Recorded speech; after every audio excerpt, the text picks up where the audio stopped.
కొత్త వైన్ షాప్ల కోసం అప్లికేషన్లు తీసుకుంటే 2 లక్షలు కాదు 3 లక్షలు పెట్టిండు అప్లికేషన్. 3 లక్షలు పెట్టి వసూలు చేసుకుంటుండు. అరే ఆయనకు పైసలు తక్కువ వచ్చినాయి, అప్లికేషన్లు ఫుల్ రాలేదట. ఇప్పుడు అడగకుండానే ఇంకో వారం రోజులు ఎక్స్టెన్షన్ ఇచ్చిండు.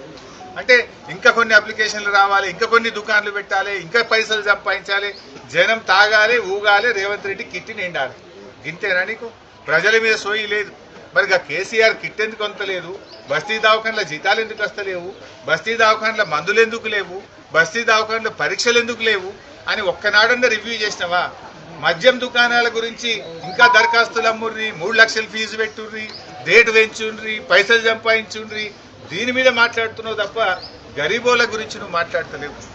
ఆనాడు 15వ ఆర్థిక సంఘం కేంద్రంలో ఉండే ప్రభుత్వం అరే ఈ బస్తీ దవాఖానాలు చాలా బాగా పెట్టిండు కేసీఆర్, బాగుంది, దేశం మొత్తం తెలంగాణను చూసి నేర్చుకోండి అని ఆనాడు మమ్మల్ని ప్రశంసించారు.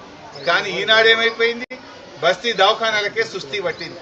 పనిచేసే సిబ్బందికి వైద్యం లేదు, గోళీలు లేవు, పరీక్షలు లేవు.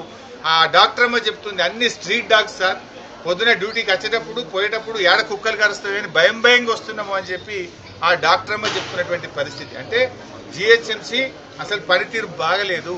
చివరికి ఈ బస్తీ దవాఖాన పరిస్థితి ఏంటంటే దానికి మీటర్ కూడా లేదు, బయట కొండేసి దవాఖానలో కరెంట్ నడుస్తుంది. పోయి ఆడ పోయి బీపీ మీటర్ చూస్తే ఆ బీపీ మీటర్ కూడా అందులో బ్యాటరీలు అయిపోయినాయట.